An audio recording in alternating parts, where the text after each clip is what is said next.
उन किताबी लफ्ज़ों में ढूंढ रहे थे हम मुसाफिर कोई ज़िंदगी के लिए। सो हाय गाइस, योर होस्ट कम दोस्त खुशी is back again with another love story for all of you guys. ये कहानी है आदित्य और रोशनी की, जिनकी लाइफ में प्यार ने अभी तक दस्तक नहीं दी थी, लेकिन वो कहते हैं ना, पता नहीं आ जाएगा या कल आएगा, लेकिन ये प्यार है साहब, जिंदगी में एक बार दस्तक तो दे के ही जाएगा। So let's start the story. Aditya एक बहुत ही बड़ी पब्लिशिंग कंपनी का सीईओ था। वो एक बहुत ही हम्बल और अच्छा इंसान था। उसकी कंपनी में सब उसकी काफ़ी रेस्पेक्ट करते थे। कुछ दिन से वो कुछ अजीब सा फील कर रहा था। शायद काम का प्रेशर था, तो वो अपने बेस्ट फ्रेंड के घर जाता है थोड़ी बातें करने के लिए। वो उससे बातें कर ही रहा होता है कि उसका बेस्ट फ्रेंड एक किताब उसे देकर कहता है, जो भी तू कह रहा है वो सब बातें इस किताब की कहानी से बहुत मिलती जुलती हैं। तू ये बुक पढ़कर देखना कभी। जब मैं लास्ट टाइम ट्रेन से सफ़र कर रहा था तो मैंने ये ऐसे ही खरीद ली थी। जब रास्ते में पढ़ी तो मुझे ठीक ठाक लगी, लेकिन तेरी बातें सुनकर लगता है मुझसे ज़्यादा तुझे इस किताब की ज़रूरत है। वो किताब बहुत ही अजीब से, मतलब कोई गुमनाम से पब्लिशिंग हाउस की थी, इसलिए ज़्यादा फेमस भी नहीं थी। फिर एक दिन आदित्य वो किताब अपने पास रख तो लेता है, लेकिन उसके पास उसे पढ़ने का टाइम ही नहीं था। एक दिन वो जब अपने घर पर अकेला था तो उसे ये बुक नज़र आती है।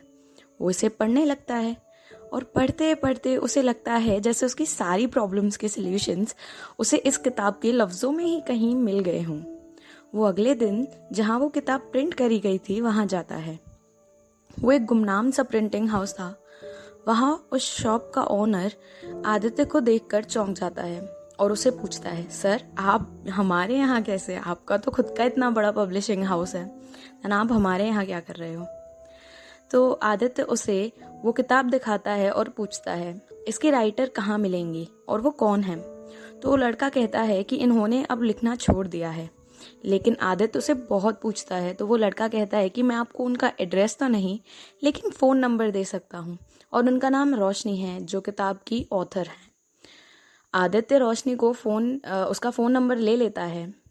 फिर अपने घर जाकर वो रोशनी को कॉल लगाता है। पहली बार में रोशनी भी कॉल पिक नहीं करती, लेकिन अगली बार जब वो वापस फ़ोन करता है तो रोशनी पिक कर लेती है। आदित्य कहता है, मैंने आपकी बुक पढ़ी और उसकी वजह से मेरी कई सारी प्रॉब्लम्स भी सुलझ गई, इसलिए मैं बस आपसे एक बार बात करना चाहता था। आपको थैंक यू बोलना चाहता था कि आपके उन किताब के कुछ लफ्ज़ों ने मेरी इतनी सारी प्रॉब्लम सॉल्व कर दी थी। जो अकेलापन मैं महसूस कर रहा था, कहीं ना कहीं अब वो गायब हो गया था। वो रोशनी से थोड़ी देर बात करता है, फिर कॉल रख देता है। 3-4 दिन बाद वो फिर से रोशनी को कॉल करता है। जब वो कॉल उठाती है तो आदित्य कहता है कि मुझे आपकी एक और हेल्प चाहिए थी। फिर वो अपनी प्रॉब्लम्स उसे बताता है और रोशनी से बात करते ही उसकी वो परेशानियां भी कहीं ना कहीं हल ही हो जाती हैं। अब आदित्य रोशनी से अपनी बातें शेयर करने लगता है। उसे रोशनी से बात करना अच्छा लगता था। वो बहुत ही एक सुलझी सी इंसान थी। फिर एक दिन रोशनी के पास एक ईमेल आता है। उसे पढ़ते ही वो बहुत खुश होती है और तभी आदित्य का कॉल भी आ जाता है। तो उसे बताती है कि एक बहुत बड़े पब्लिशिंग हाउस ने उसकी बुक को रिपब्लिश करने के लिए उससे पूछा है। रोशनी इतनी खुश थी, लेकिन आदित्य उसे बताता है कि वो मेरी ही कंपनी है। रोशनी उसे थैंक यू बोलती है और फिर कुछ काम की वजह से वो कॉल काट देती है। अगले दिन आदित्य रोशनी को कॉल करता है कि तुम्हारी बुक का लॉन्च है, तो तुम यहाँ आ जाओ शहर जल्दी से। लेकिन उस दिन रोशनी की आवाज़ से पता चल रहा था कि वो ठीक नहीं थी। आदित्य से पूछता है कि कोई प्रॉब्लम है तो नहीं है, लेकिन रोशनी सिर्फ उसे इतना कहती है कि मैं नहीं आ सकती, और वो कॉल काट देती है। फिर आदित्य से कुछ दिन तक बात ही नहीं होती। फिर अचानक एक दिन आदित्य से कॉल लगाता है और इस बार रोशनी पिक कर लेती है। उसे पूछता है कि तुम्हारी क्या प्रॉब्लम थी जो तुम अपनी बुक के लॉन्च पर नहीं आई। तो वो उसे कुछ नहीं कहती। फिर वो उसे कहता है कि तुम्हारी बुक लोगों को बहुत पसंद आई है, तो एक छोटा सा मीट एंड ग्रीट सेशन है लोगों को तुमसे मिलाने के लिए। जैसे तुमने मेरी इतनी सारी प्रॉब्लम सॉल्व की अपने सुलझे वर्ड से, आई होप तुम उन लोगों की भी बातें सुन सको। रोशनी ये सुनते ही एक बार में हाँ कह देती है और फिर धीमी सी आवाज में कहती है कि ये मेरा शायद पहला और आखिरी मीट एंड ग्रीट होगा, तो मैं जरूर आऊंगी। आदित्य उसकी इस बात का मतलब नहीं समझ पाता और उसके पूछने तक रोशनी कॉल काट देती है। अगले दिन रोशनी शहर पहुंच जाती है, लेकिन उस दिन आदित्य का फोन स्विच ऑफ आ रहा था।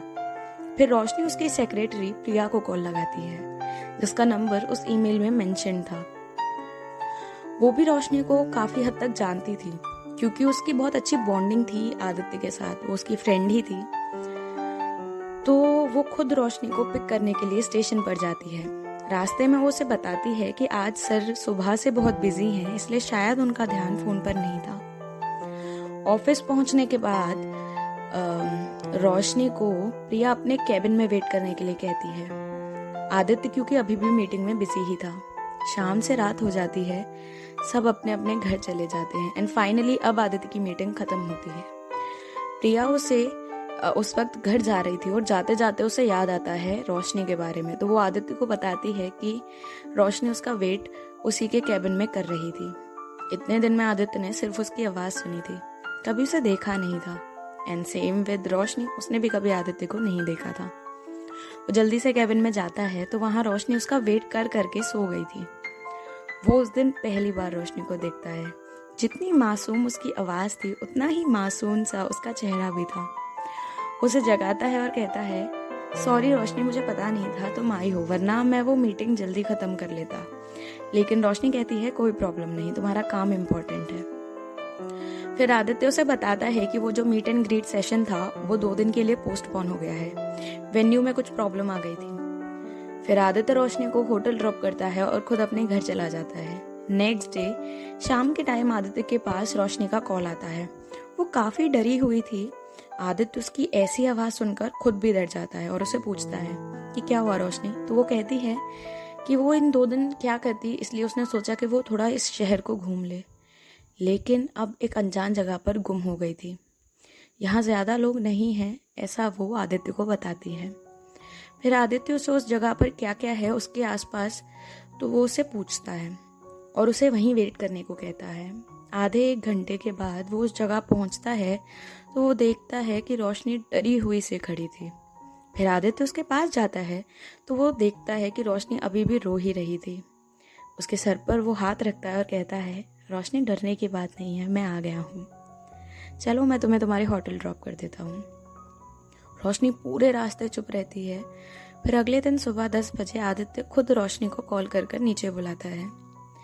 रोशनी को वो अपना शहर घुमाने ले जाता है। रोशनी काफ़ी खुश थी कि तभी उसके घर से एक कॉल आता है और वो थोड़ी देर उनसे बात करने के बाद जब वापस आती है तो उसके चेहरे की खुशी जैसे कहीं गायब सी हो गई थी।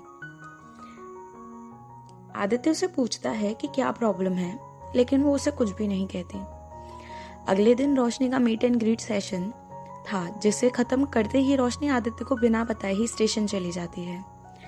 आदित्य जब फ्री होकर आता है तो रोशनी उसे कहीं नहीं मिलती। पूछने पर पता चलता है कि वो ऑलरेडी स्टेशन चली गई थी। आदित्य इतना सुनते ही सीधा स्टेशन जाता है तो उसे रोशनी वहां बेंच पर बैठी हुई दिखती है। फिर वो रोशनी का हाथ पकड़ता है गुस्से में और अपने साथ अपनी कार में लेकर जाता है। रोशनी उसे पूछ रही थी कि क्या हुआ है, लेकिन आदित्य इतना गुस्से में था। फिर जब वो उसे कार में बिठाता है तो कहता है, तुम मुझे बिना बताए ही जा रही थी, क्यों, क्या हो गया आखिर ऐसा। रोशनी कुछ नहीं कहती, लेकिन फिर आदित्य वापस कहता है, रोशनी तुम्हें समझ नहीं आ रहा क्या चल रहा है, मैं तुमसे प्यार करने लगा हूँ, तुम्हें दिखाई नहीं देता, तुमसे बात करने के लिए जल्दी से अपना काम पूरा करता हूँ। उस दिन भी तुम्हारी रोती हुई आवाज सुनकर तुमसे ज्यादा मुझे डर लग रहा था कि कहीं तुम्हें कुछ हो ना जाए, और तुम मुझे बिना बताए जा रही थी, क्यों, आखिर ऐसा क्या हो गया।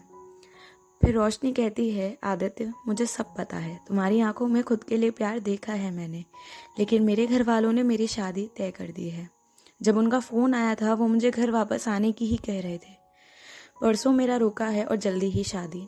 इतना कहते ही आदित्य सिर्फ रोशनी को देखता रह जाता है। तभी वापस रोशनी के घर से कॉल आ जाता है और वो बात करने के लिए उसकी कार से बाहर चली जाती है।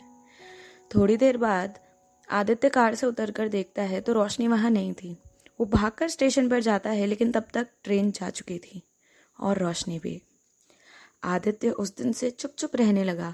जिससे बात करके ही आदित्य को सुकून मिलता था, अब उससे बात किए ऐसा लग रहा था जैसे ज़माना हो गया। वो खुद को काम में जितना हो सके उतना बिजी रखता। वहीं दूसरी ओर रोशनी की शादी की रस्में शुरू हो गई थी। रोशनी भी खुश नहीं थी। वो हर रोज आदित्य के साथ बिताए वो 2 दिन ही याद करती थी। उसकी शादी के 2 दिन पहले आदित्य की सेक्रेटरी प्रिया का कॉल रोशनी को आता है।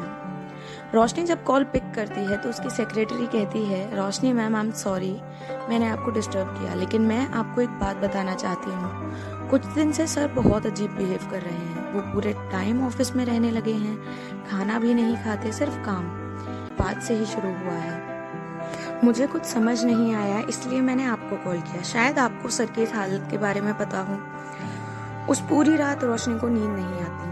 वो आदित्य को कई दफा कॉल करती है, लेकिन उसका फोन स्विच ऑफ था। फिर अगले दिन सुबह रोशनी आदित्य की सेक्रेटरी को कॉल करती है और उसे पूछती है कि क्या आदित्य अभी भी उसके ऑफिस में ही है। तो वो कहती है हाँ।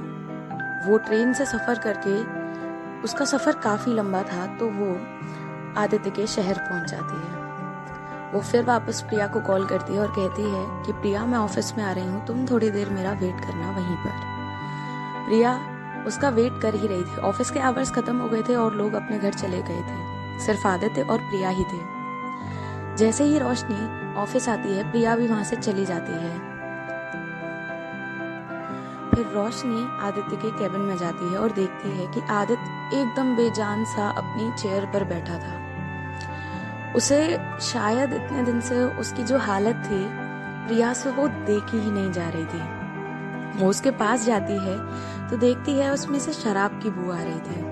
प्रिया ने उसे बताया था कि वो बहुत दिन से ऑफिस में भी कुछ काम नहीं कर रहा था, मतलब अपने केबिन में ही रहता था। ऑफिस की मीटिंग्स वगैरह वो सब उसने पोस्टपोन कर रखी थी, सिर्फ अपने आप को इस ऑफिस में बंद कर रखा था। प्रिया उसके पास जाती है और उसे पूछती है, आदित्य क्या हाल बना रखा है तुमने अपना। आदित्य कुछ भी नहीं कहता, वो शायद नशे में ही था। फिर वापस से प्रिया रोशनी उसे कहती है कि आदित्य इधर देखो, लेकिन आदित्य अभी भी वहीं ऐसा ही बैठा था। फिर वो प्रिया को कॉल लगाती है और उसे पूछती है कि आदित्य के घर की चाबी तुम्हें पता है कहाँ रहती है। तो वो प्रिया उसे बता देती है। वो उसकी सेक्रेटरी थी और उसे बहुत सारी चीज़ें उसके बारे में पता थी। वो बता देती है कि उसके कारपेट के नीचे ही चाबी थी। प्रिया रोशनी जैसे तैसे करके आदित्य को उसके घर तक लेकर जाती है। वो चाबी से दरवाजा खोलती है और आदित्य को वहां बेड पर बिठाती है। उसके लिए जल्दी से जाकर नींबू पानी बनाती है और फिर उसे वो पिला देती है। आदित्य अब कहीं ना कहीं थोड़ा सा होश में आने लगा था। जैसे ही उसे हल्का सा रोशनी का चेहरा दिखता है, वो कहता है, रोशनी तुम मुझे हर जगह दिख रही हो। पिछले 7 दिन से मैं बस ऐसे ही देखे जा रहा हूँ तुम्हें हर जगह, पर तुम तो मुझे छोड़कर जा चुके हो और अब तक तो शायद तुम किसी और की भी हो गई होगी। लेकिन रोशनी को कुछ समझ ही नहीं आता। वो सोचती है आदित्य उससे इतना प्यार करता था और उस प्यार को वो छोड़कर जा रही थी। वो फिर आदित्य को कहती है, आदित्य होश में आओ, मैं रोशनी हूँ और मैं यहीं हूँ तुम्हारे पास। आदित्य को अभी भी वो अपने नशे से में ही था। अगला दिन होता है, आदित्य वहीं सो जाता है। अगले दिन जब वो उठता है तो वो देखता है कि घर में वो अकेला था। आदित्य को लगता है कि उसने वो सब सपने में देखा था, जैसे वो पिछले दिनों से देख रहा था। फिर वो सोचता है कि उसे घर कौन लेकर आया। थोड़ी देर बाद जब वो बाहर जाता है तो देखता है कि रोशनी ब्रेकफास्ट लगा रही थी टेबल पर। उसे देखते ही आदित्य को कुछ समझ नहीं आता। उसके पास जाता है और कहता है, क्या मैं अभी भी नशे में हूँ? लेकिन रोशनी उसे कहती है, बुद्धू पागल हो तुम, मैं सच में यहाँ हूँ और कल रात भी यहीं थी। आदित्य उसे देखते ही उसे हक करता है खुशी में और फिर कहता है, रोशनी तुम यहाँ क्या कर रही हो? फिर रोशनी उसे कहती है कि शायद वो शादी मैं जबरदस्ती कर रही थी और उस शादी को करने के बाद शायद मैं कहीं ना कहीं 3 लाइफ बर्बाद कर देती, इसलिए मैं वहाँ से भाग आई। लेकिन फिर वो आदित्य को कहती है कि लेकिन मैं तुम्हारे घर ऐसे नहीं रह सकती, या तो तुम मुझसे शादी करो वरना मैं जा रही हूँ वापस। इतना सुनते ही आदित्य से कहता है कि मैं जल्दी से तुमसे शादी करूँगा, लेकिन अब तुम वापस वहाँ नहीं जाओगी। तुम्हें पता नहीं कैसे मैंने ये 7 दिन गुजारे। फाइनली रोशनी और आदित्य हैप्पीली एवर आफ्टर अपनी लाइफ जीते हैं। आई होप गाइस कि सबकी स्टोरीज़ का एक हैप्पी एंडिंग हो। जैसा मैंने पहले भी कहा, मुझे सैड एंडिंग्स पर्सनली बिल्कुल नहीं पसंद। ये रोना धोना। बट स्टिल आप लोग ये मत सोचा करो अगर आपकी लाइफ से कोई चला गया है कि लाइफ ही ख़त्म हो गई या कुछ भी। आप जितने भी लोग मेरी स्टोरी सुनते हो, आई विश अगर आप में से कोई भी, आप में से किसी को भी ऐसा फील हो depress type, then please please tell me. मैं चाहती थी हमेशा से कि मैं सुनती थी जब ये खबरें कि यार डिप्रेशन में कोई ऐसा कर लिया या कुछ बुरा कर लिया, I always use to feel कि यार मैं उनकी कुछ हेल्प कर पाती, काश। So if anybody of you feel depressed or anything, you can DM me on Instagram without any hesitation. And if you like my story, please like it, share it and comment. Thank you very much.